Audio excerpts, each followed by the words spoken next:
Once upon a time, a long time ago, in a faraway land called South Orange, New Jersey, there lived a sweet and kind and adorable little girl.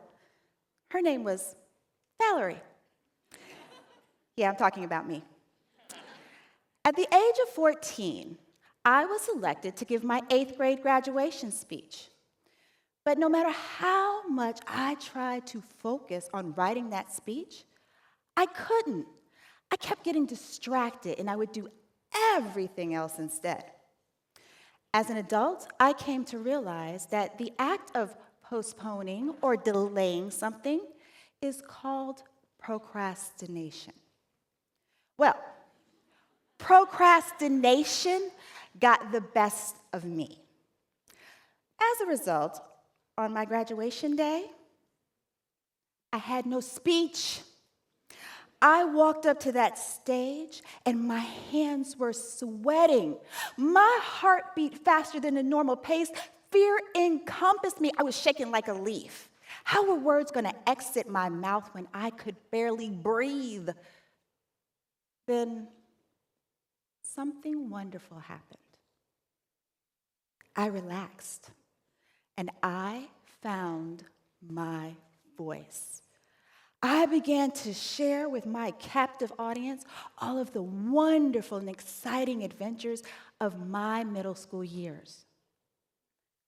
Now, I may have left out some of the more colorful highlights, like the fact that I was the one that started the food fight in the cafeteria, and that on the last day of school, I kissed, what was his name? Well, you know what? It's probably better off that I don't remember just in case he ever watches this. But my audience, they weren't just listening to me. They were nodding. They were smiling. They were enjoying the product of my, wait for it, I'm pausing for effect. They enjoyed the product of my procrastination. When I finished, they applauded loudly for me. I even got a standing ovation. Okay, well, maybe it was just my parents. But I remember that story as if it was yesterday because I changed on that day. And history would repeat itself time and time again. Procrastination would become a part of me. But it was a part of me that I desperately tried to keep a secret. Why? Because society frowns upon procrastination. I thought that I should feel embarrassed and ashamed. I never wanted to be thought of as one of those type of people. I mean, we're taught early on that procrastination is bad. There are articles written, studies conducted, research compiled by mental doctors, physical doctors, experts from here, there, and everywhere, saying fight it, kill it, conquer it, run over it, get back in your car and run over it again. They treat procrastination as if it's a fatal disease. But it's not. I mean, I'm not sitting on my sofa eating Oreo cookies and flipping through TV channels. I am running my office in East China.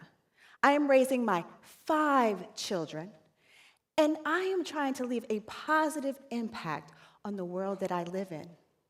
And I'm doing all of this as a procrastinator.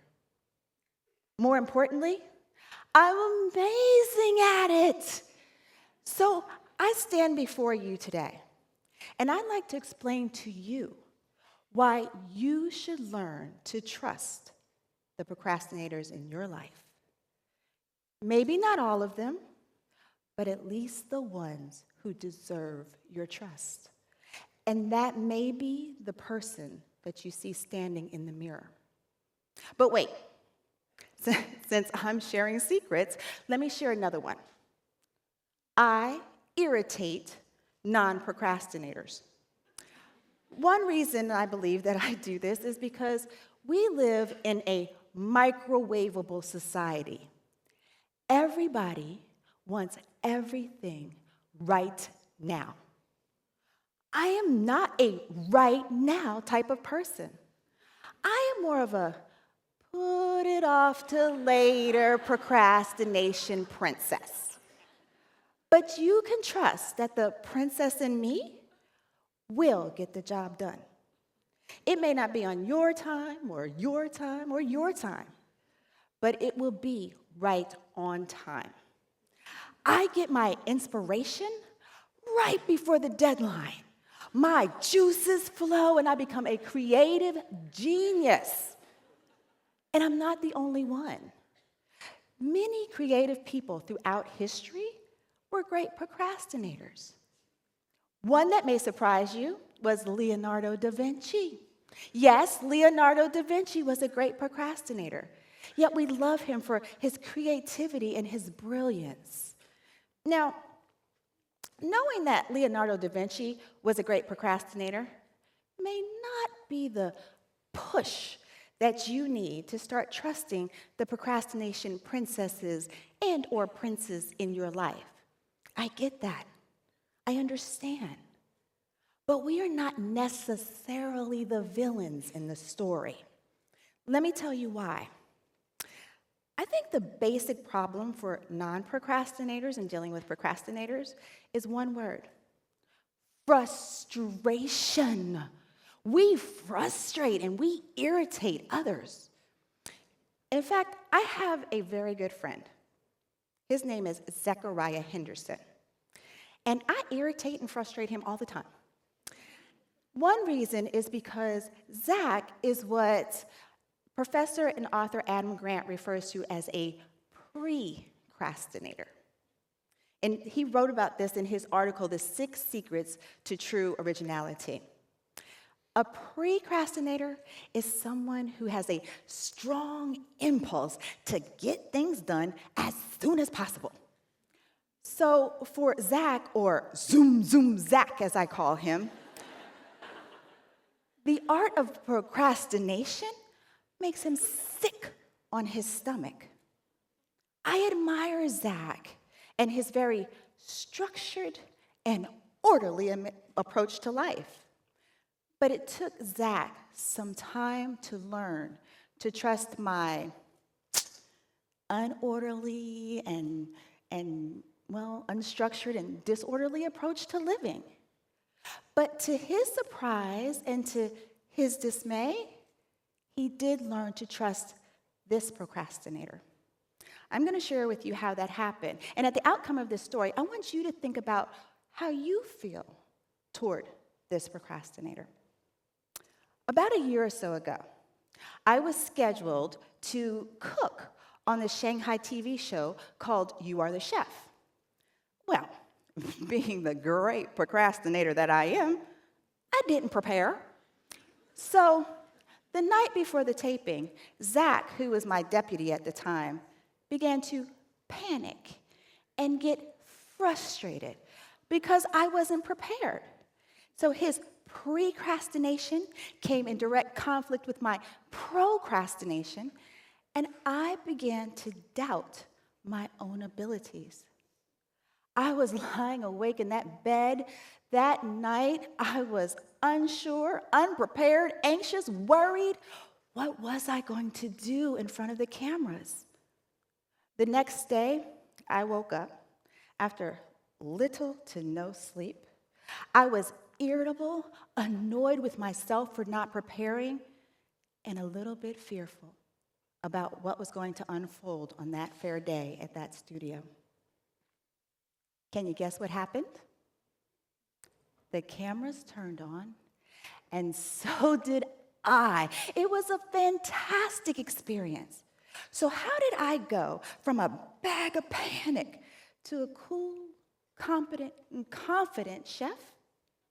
Well, I may not have prepared the way my good friend, the procrastinator, had expected me to, but I knew the steps to take ingredients and make them into delectable dishes.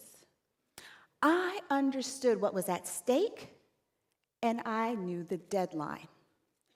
In Don Norman's article, Why Procrastination is Good, he writes that the deadlines are extremely important to procrastinators. We may wait until the very last minute to pull the rabbit out of the hat, but we honor that deadline just in time. So for Zach, he couldn't see my preparation. So what he couldn't see was unknown, and what was unknown was uncomfortable. What he didn't know and what he didn't understand is that he was like a passenger in my procrastination mobile, and I was the driver. And as the driver, I knew the destination. I just didn't have a map to share with him so that he would understand where we were going. But my instinct was a perfect GPS. So do you think that he changed his approach to me after that? Would you have? He did. He did, and even to this day, when I get worried, and I do sometimes, he says, Valerie, don't worry, because we both know that there's something going on up there, and at the end of the day, everything will be all right. Yay, right? Wow. So do you think that Zach and I are the only ones screaming in the cheer, go, procrastinator, go? He's not actually screaming it, but you get my point. But we're not. We're not. There are other crusaders out there that understand that procrastination can be more than unrealized dreams and empty promises. Okay, so we all get the bad, right? We all get the bad. We've heard it already, like Diet Mondays. Don't act like you don't know what Diet Monday is. Diet Monday is a day that comes after Fat Burger Friday, Super Spaghetti Saturday, So Sad Sunday because my jeans just don't fit. But not to worry, because tomorrow's Monday and we'll start our diet. And then that day comes and our good friends say, you know, tomorrow is Taco Tuesday. So we throw up our hands and pull on a pair of jogging pants and say, we'll start our diet next Monday, which never comes. Images like those give procrastination a bad reputation. You know, it's not that cut and dry. There is a myth that when a procrastinator puts off a task, that they actually put it out of their mind. But we don't. Well, at least not all of us. We think about it. We mull it over. We weigh our options. And a lot of times we come out with a better solution than our first idea. This is what happened on my 8th grade graduation speech and my preparation for You Are the Chef. This is my process. This is what works for me. Frank Partnoy wrote a book called Wait, The Art and Science of Delay. He looks at procrastination differently. He looks at active and passive procrastination. So active procrastination is when you have a task to do, but instead of doing that task, you do another task, like cleaning your house, paying your bills, or writing your New York Times bestselling novel. Sounds familiar? Someone once said, there is no limit to what you can accomplish when you're supposed to be doing something else. So Adam Grant said that Leonardo Da Vinci was procrastinating when he was supposed to be painting the Mona Lisa. He was actually flexing his active procrastination muscles. So all of his diversions led to his curiosity, which led to innovations in optics and light, and the reason he is known as the Renaissance man. I call this purposeful procrastination. It's so worth it, don't you agree? Okay, but then there's passive procrastination. Passive procrastination, on the other hand, is when you have a task to do, but instead of doing it, you sit on that sofa eating those Oreo cookies and flipping through the TV channels. In my own life, I call this distractination because I'm totally distracted by activities that add no value to my life at all. And this is the area that I have to work on. So what I've done is that I've adopted the approach that writer Raymond Chandler uses. It's called the do-nothing approach. So the do-nothing approach, you decide on a period of time, maybe an hour, and you decide that you'll either do that task that you really don't want to do, or you do absolutely nothing. No TV, no computers, no talking, no social media, no nothing. So that bad task actually looks not so bad. It works. Trust me. So where does that leave us? Where are we now? Let's go back to our fairy tale scenario. So we pick up the story where distractination has gotten the best of our passive procrastinator, and he finds himself totally distracted and lost in the disenchanted forest, never to be heard from again. The procrastination princess, well, she's on her way to the castle to do her chores and her task, but she stopped to slay a dragon and to kiss a frog whose name she can't remember. But the procrastinator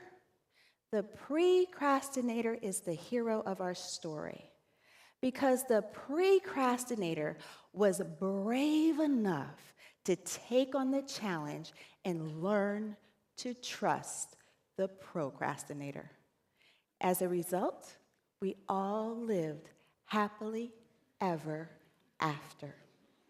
Thank you.